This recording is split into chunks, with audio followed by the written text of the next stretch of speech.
Shri M.R. Abhilash, ഇതിനകത്ത് കേരള പോലീസിന്റെ മനസ്സിലുള്ളത് എന്ന് പറയുന്നത് ഇപ്പോൾ സിദ്ദിഖിന് സുപ്രീം കോടതിയിൽ കൂടി പോകുവാനുള്ള ഒരു അവസരം നൽകുക എന്നുള്ളതായിരിക്കുമോ? ഇത്തരം കേസുകളിൽ സുപ്രീം കോടതിയിൽ പോയി മുൻകൂർ ജാമ്യം കിട്ടിയിട്ടുള്ള ഒട്ടേറെ അനുഭവങ്ങളുണ്ട്, മുൻ അനുഭവങ്ങളുണ്ട്. ഇവിടെ മിനി പറയുന്നു അത് പക്ഷേ ഇമ്പോസിബിൾ ആയിട്ടുള്ള ഒരു കാര്യമാണ്, സിദ്ദിഖിന് മുൻകൂർ ജാമ്യം കിട്ടുവാനുള്ള സാഹചര്യം വളരെ കുറവാണ് എന്നാണ്. താങ്കളുടെ ഒരു വിലയിരുത്തൽ എങ്ങനെയാണ്? അറസ്റ്റ് ചെയ്യാവുന്ന കാര്യങ്ങൾ ഉണ്ടെങ്കിലും അതിലേക്ക് പോകാതിരിക്കുകയാണോ മനഃപൂർവ്വം കേരള പോലീസ്? ശ്രീ മഞ്ജുഷ്, ശ്രീമതി മിനി പറഞ്ഞത് ശരിയാണ്. വളരെ ശക്തമായിട്ടുള്ള ഒരു ഉത്തരവ് തന്നെയാണ്. എന്ന് മാത്രമല്ല, ഒരു വിക്ടിം സെൻട്രിക് ആയിട്ടുള്ള ഒരു ജൂറിസ്പ്രുഡൻസിലേക്ക്, നിയമചിന്തയിലേക്ക് സുപ്രീം കോടതി വളരെ കാലമായിട്ട് നീങ്ങിക്കൊണ്ടിരിക്കുകയാണ് എന്നുള്ളതിന്റെ അത് തന്നെ വെച്ച് നമുക്ക് പറയാൻ കഴിയും. ഈ കോടതിയുടെ മുമ്പിൽ റേസ് ചെയ്യാൻ കഴിയുന്നത് ഇത്ര വർഷത്തെ ഡിലേ, 8 വർഷത്തെ ഡിലേ ഉണ്ട് FIR രജിസ്റ്റർ ചെയ്യുന്നതിന്. പക്ഷെ അത് എന്തുകൊണ്ടാണ് ഡിലേ ഉണ്ടായതെന്ന് കോടതിയെ ബോധ്യപ്പെടുത്താൻ കഴിഞ്ഞാൽ ഈ സ്റ്റേറ്റ്മെന്റ്സിന്റെ വിക്ടിമിന്റെ സ്റ്റേറ്റ്മെന്റ്സിലെ കോൺട്രഡിക്ഷൻസ് ഒന്നും ഇല്ല എങ്കിൽ പ്രഥമ ദൃഷ്ടിയ അത് വിശ്വസിക്കാൻ കഴിയുന്ന തരത്തിലുള്ള സ്റ്റേറ്റ്മെന്റ്സ് ആണ് എന്നുണ്ടെങ്കിൽ കോടതിയെ സംബന്ധിച്ചിടത്തോളം സമീപകാലത്ത് എടുക്കുന്നതല്ല ഒരു വിക്ടിം സെൻട്രിക് ആയിട്ടുള്ള ഒരു നിലപാടാണ്. എന്ന് മാത്രമല്ല, ഇവിടെ കുറ്റാരോപിതനായിരിക്കുന്ന അഭിനേതാവ് സമൂഹത്തിൽ വളരെയധികം സ്വാധീന ശക്തിയുള്ള ഒരു വ്യക്തിയാണ്. സിനിമാ മേഖലയിൽ നിർണായകമായ സ്വാധീനമുള്ള ആളാണ്.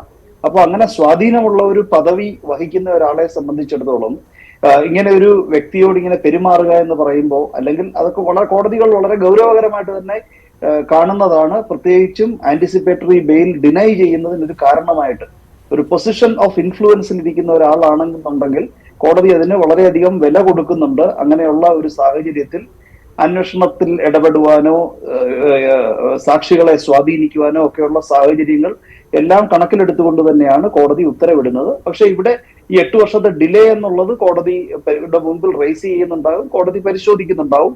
നമുക്കൊന്നും പറയുവാൻ കഴിയില്ല കോടതി എങ്ങനെയാണ് ഒരു ഉത്തരവ് പാസ്സാക്കാൻ പോകുന്നത് എന്നുള്ളത്. പക്ഷെ ജസ്റ്റിസ് ഡയസിന്റെ ഓർഡർ വളരെ ശക്തമായിട്ടുള്ള ഒരു ഉത്തരവ് തന്നെയാണ് എന്നുള്ളത് നാം അംഗീകരിക്കേണ്ടതായിട്ട് വരും. ഈ ഒഫൻസിന്റെ തന്നെ വളരെ ഗ്രാഫിക് ആയിട്ടുള്ള ഒരു നറേഷനും ഓർഡറിലുണ്ട്. അപ്പൊ എത്രത്തോളം ആരോപണം വളരെ ബീഭത്സമായിട്ടുള്ളതാണ്, വളരെ ആർക്കും വെറുപ്പുളവാക്കുന്ന തരത്തിലുള്ള ഒരു ഒഫൻസാണ് കമ്മിറ്റ് ചെയ്തതെന്ന് ഉത്തരവ് വായിക്കുന്ന ആർക്കും മനസ്സിലാകുന്ന തരത്തിലുള്ള ഒരു വിശദമായിട്ടുള്ള ഒരു ഓർഡർ തന്നെയാണ് പാസ്സാക്കിയിരിക്കുന്നത്. പിന്നെ പോലീസ് എന്തുകൊണ്ടാണ് അറസ്റ്റ് ചെയ്യാത്തതെന്ന് ചോദിച്ചാൽ, ഇപ്പം വാർത്താമാധ്യമങ്ങളിൽ നിന്നും മനസ്സിലാക്കാൻ കഴിയുന്നത് പോലീസ് അറസ്റ്റ് ചെയ്യുവാനുള്ള നടപടിക്രമങ്ങളുമായി മുൻപോട്ട് പോവുകയായിരുന്നു. ഇതുവരെ പോലീസ് ഒന്നും ചെയ്തിരുന്നില്ല. ഇത്ര ദിവസങ്ങൾക്ക് ശേഷവും കുറ്റാരോപിതനെ ചോദ്യം ചെയ്യുവാൻ പോലും വിളിപ്പിച്ചിരുന്നില്ല എന്നാണ് അറിയാൻ കഴിയുന്നത്. പിന്നെ ബഹുമാനപ്പെട്ട ഹൈക്കോടതിയിൽ ആന്റിസിപ്പേറ്ററി ബെയിൽ ആപ്ലിക്കേഷൻ പെൻഡിങ് ആയിരുന്നു.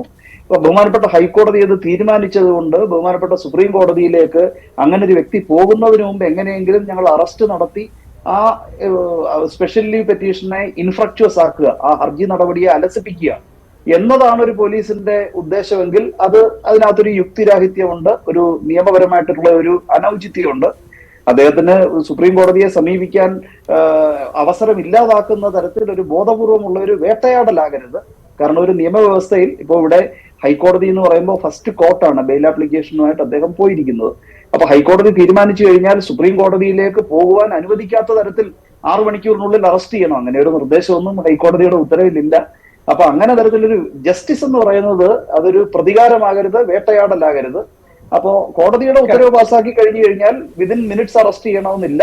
പക്ഷെ ന്യായമായ തരത്തിൽ അന്വേഷണത്തിന്റെ ആവശ്യകതകളുമായിട്ട് മുൻപോട്ട് പോകേണ്ടതായിട്ടുണ്ട് പോലീസ്. പക്ഷെ ഇവിടെ ശ്രീ M.R. അഭിലാഷ്, ഇപ്പോൾ കേരള പോലീസ് ഇത് നല്ല രീതിയിൽ അന്വേഷിച്ച് കൊണ്ടുപോവുകയും പ്രോസിക്യൂഷന് കൃത്യമായിട്ട് വിവരങ്ങൾ കോടതിയെ അറിയിക്കാൻ പറ്റിയത് കൊണ്ടുമാണ് മുൻകൂർ ജാമ്യം സിദ്ദിഖിന് കിട്ടാതെ പോയത് എന്ന് നമുക്ക് അങ്ങനെ ഒരു അഡ്മിറ്റ് ചെയ്യാം.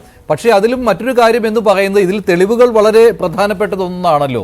അതിൽ ഈ തെളിവുകൾ നശിപ്പിക്കുവാനുള്ള അവസരം പോലും പ്രതിക്ക് കിട്ടുന്ന രീതിയിൽ ഒരു ചോദ്യം ചെയ്യലിന് പോലും വിളിപ്പിക്കുവാനുള്ള ഒരു സാഹചര്യം പ്രത്യേക അന്വേഷണ സംഘത്തിന് മുന്നിൽ ഇല്ലായിരുന്നോ? അവിടെ കാണുന്നത് ഒരു ലാഘവത്തോടെയുള്ള സമീപനമല്ലേ? ഇത്രയും പ്രബലനായ ഒരു വ്യക്തിയെ എന്തുകൊണ്ട് ഇങ്ങനെ മുൻകൂർ ജാമ്യത്തിന് ശ്രമിക്കുവാനുള്ള പൂർണ്ണമായ അവസരം വിട്ടുകൊടുക്കുന്ന രീതിയിൽ പ്രത്യേക അന്വേഷണ സംഘം പെരുമാറിയെന്ന്? ഇത്രയും തെളിവുകൾ ഉണ്ടായിരുന്നുവെങ്കിൽ ഇപ്പോൾ കോടതിയിൽ തന്നെ ഹാജരാക്കിയിരുന്നുവല്ലോ പ്രോസിക്യൂഷൻ. എന്നിട്ടും ഒരു ചോദ്യം ചെയ്യലിന് പോലും വിളിപ്പിക്കാൻ എന്തുകൊണ്ട് പറ്റിയില്ല എന്നുള്ള ചോദ്യം സ്വാഭാവികമായും ഉണ്ടാവുകയില്ലേ? അല്ല, താങ്കളുടെ ചോദ്യത്തിന് രണ്ട് ഡയമെൻഷൻ ഉണ്ട് ശ്രീ മഞ്ജുഷ. പോലീസ് കുറ്റാരോപിതനെ ചോദ്യം ചെയ്യാൻ വിളിപ്പിച്ചിട്ടില്ലായിരുന്നു എന്നുള്ളത് വളരെ ഗൗരവകരമായ ഒരു കാര്യമാണ്. ഇതുപോലെ ഒരു കേസ് രജിസ്റ്റർ ചെയ്ത് കഴിഞ്ഞാൽ സാക്ഷികളെ സ്വാധീനിക്കുവാനും ആന്റിസിപ്പേറ്ററി ബെയിൽ ആപ്ലിക്കേഷൻ മൂവ് ചെയ്യുന്നതിന് മുമ്പോ തന്നെ ഇത്തരത്തിലുള്ള നടപടിക്രമങ്ങളുമായിട്ടൊക്കെ ആൾക്കാർ മുമ്പോട്ട് പോകും. ഇത് വളരെ ഗൗരവകരമായിട്ടുള്ള ഒരു കേസാണല്ലോ ഇവിടെ പരിഗണിക്കപ്പെടുന്നത്. അപ്പോ കുറ്റാരോപിതനെ വിളിച്ച് സ്റ്റേറ്റ്മെന്റ് എടുക്കുവാനോ അത്തരത്തിലുള്ള ഇടപെടലിൽ നിന്നും പ്രതിരോധിക്കുവാനോ ഉള്ള ഒരു തരത്തിലുള്ള നടപടിയും നമ്മുടെ പോലീസിന്റെ ഭാഗത്തു നിന്ന് ഉണ്ടായിട്ടില്ല എന്നുള്ളത് സത്യമാണ്. പക്ഷെ അതോടൊപ്പം തന്നെ താങ്കൾ ചോദിച്ചത് എന്തുകൊണ്ട് ബെയിൽ ആപ്ലിക്കേഷൻ വേണ്ടി അത് ഫയൽ ചെയ്യാനുള്ള ഒരു അവസരം കൊടുത്തു എന്ന് ധ്വനിപ്പിക്കുന്ന രീതിയിൽ താങ്കൾ ചോദിച്ചിരുന്നു. അത് ഒരു വ്യക്തിയുടെ അവകാശമാണ്, ഭരണഘടനാദത്തമായിട്ടുള്ള ഒരു അവകാശമാണ്. അത് പോലീസ് തടയാൻ വേണ്ടി, ഞാൻ നേരത്തെ പറഞ്ഞത് വീണ്ടും പറയുകയാണ്, നീതി എന്ന് പറയുന്നത് പ്രതികാരമോ വേട്ടയോ അല്ല. പ്രതിപത്തിയോ അഭിവാഞ്ചയോ പകയോ കൂടാതെ നിയമം നടപ്പിലാക്കുക എന്നതൊരു പോലീസ് ഉദ്യോഗസ്ഥനെ സംബന്ധിച്ചിടത്തോളം ഏറ്റവും ഉത്തമവും പ്രഥമവുമായിട്ടുള്ള കർത്തവ്യമാണ്. അത് നിർവഹിക്കുന്നതിൽ പരാജയപ്പെട്ടോ എന്ന് ശ്രീ മഞ്ജുഷ് ചോദിച്ചാൽ ചോദിച്ചോട്ടെ. ശ്രീ അഭിലാഷോട് മഞ്ജുഷ് ഒരു സംശയം ചോദിച്ചോളൂ. ശ്രീ അഭിലാഷ്, 14 പേർക്കെതിരെയാണ് ഈ വ്യക്തി ആരോപണം ഉന്നയിച്ചത്. ബാക്കിയുള്ളവർക്കെതിരെ ഒന്നും പരാതി നമ്മൾ കാണുന്നില്ല. എന്തുകൊണ്ടാണ് സിദ്ദിഖിനെതിരെ മാത്രം സെലക്ടീവ്? അത് പബ്ലിസിറ്റിക്ക് വേണ്ടിയാണോ മറ്റുള്ള സംശയം ഉണ്ടായാൽ സ്വാഭാവികമല്ലേ? രണ്ട്, അങ്ങ് സുപ്രീം കോടതിയിലെ അഭിഭാഷകനാണ്. കേരള ഹൈക്കോടതി പ്രതികൾക്ക് മാത്രമല്ല, അക്യൂസ് അല്ലെങ്കിൽ ഇരയ്ക്ക് മാത്രമല്ല, കംപ്ലൈന്റിന് മാത്രമല്ല, പ്രതികൾക്കും റൈറ്റ് ടു പ്രിവസി ഉണ്ട് എന്ന സുപ്രധാനമായ വിധി കഴിഞ്ഞ ആഴ്ച നൽകിയിരുന്നു ഹേമ കമ്മിറ്റി റിപ്പോർട്ടിൽ. ഒരുപക്ഷെ ഇന്ത്യയുടെ നീതിന്യായ ചരിത്രത്തിൽ ആദ്യമായിട്ടായിരിക്കും കംപ്ലൈന്റിന് മാത്രമല്ല അക്യൂസ്ഡിനും റൈറ്റ് ടു പ്രിവസി ഉണ്ടെന്ന് ബഹുമാനപ്പെട്ട ഹൈക്കോടതി ഒരു വിധി ന്യായത്തിൽ എഴുതി വെക്കുന്നത്. 7-ാം പേജ് 7-ാം പാരഗ്രാഫ് 2-ാം ഉപഖണ്ഡിക. ഇത്തരം കാര്യങ്ങൾ കൂടെ പ്രസക്തമല്ലേ? അപ്പം കുറെ കൂടെ ബാലൻസ്ഡ് ആകണ്ടേ? അങ്ങനെയല്ല ശ്രീ രാഹുൽ ഈശ്വർ. ഞാൻ ഒരു അഭിഭാഷകൻ എന്നുള്ള നിലയിൽ എന്റെ സമീപകാല അനുഭവത്തിൽ നിന്നും കോടതിയുടെ അങ്ങനെയുള്ള സബ്മിഷൻസിനോടുള്ള കോടതിയുടെ റെസ്പോൺസിനെയും കണക്കിലെടുത്തിട്ടാണ് ഒരു നിയമപരമായിട്ടുള്ള അഭിപ്രായം എന്നുള്ള നിലയിൽ ഞാൻ ഫ്രെയിം ചെയ്തത് എന്റെ റെസ്പോൺസ്. കേസിന്റെ പേര് പറയാൻ ഞാൻ ആഗ്രഹിക്കുന്നില്ല. സമീപകാലത്ത് സമാനമായിട്ടുള്ള ഒരു പ്രമാദമായ ഒരു കേസിൽ ഞാൻ അപ്പിയർ ചെയ്യുകയുണ്ടായി. അവിടെ സമാനമായിട്ടുള്ള സംഭവങ്ങൾ അപ്പല്ലന്റിന് വേണ്ടി ഹാജരായ ഒരു അഭിഭാഷകൻ എന്നുള്ള നിലയിൽ അതിനെക്കുറിച്ച് സൂചിപ്പിക്കുകയും അത് ഫയലിൽ വെക്കുകയും ഉണ്ടായി. പക്ഷെ അതിലേക്കൊന്നും കോടതി കടന്നില്ല. കോടതി ചോദിച്ചത് അങ്ങനെയുള്ള പല കാര്യങ്ങളും ഉണ്ടായിരിക്കാം, പക്ഷെ അതുകൊണ്ട് ഇതിനകത്ത് ആരോപിക്കപ്പെടുന്ന കുറ്റം ഇല്ലാതെയാകുമോ എന്നുള്ളതാണ് കോടതി ചോദിച്ചത്.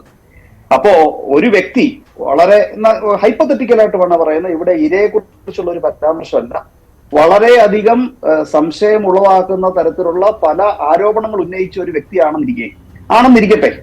അങ്ങനെയാണെങ്കിലും ഒരു വ്യക്തിയുടെ ശരീരത്തിലേക്ക് കടന്നു കയറുവാൻ ഒരു അവകാശം ആർക്കും ഇല്ലല്ലോ ശ്രീ രാഹുൽ. അപ്പൊ ജഡ്ജി വളരെ വ്യക്തമായിട്ട് ഇതൊരു അഭിഭാഷകൻ, പ്രതിയുടെ അഭിഭാഷകൻ എന്നുള്ള നിലയിൽ ബട്രസ് ചെയ്യാൻ ശ്രമിച്ച ഒരു പോയിന്റിനെ റിപ്പൽ ചെയ്തുകൊണ്ട് തന്നെ കോടതി പറഞ്ഞത് ഞാൻ എന്റെ ഹൃദയത്തിലെടുത്ത് അതെന്റെ കാഴ്ചപ്പാടിന്റെ ഭാഗമാക്കിക്കൊണ്ട് തന്നെയാണ് ഞാൻ ആ മറുപടി പറഞ്ഞത്. എത്ര പല ആരോപണങ്ങൾ ഉന്നയിച്ചിട്ടുണ്ടാകാം, അതുകൊണ്ട് ഈ ആരോപണം ശരിയല്ല എന്നുണ്ടോ? ഇതിന്റെ ആരോപണത്തിന്റെ ഗൗരവത്തെ ശരിയാണ്.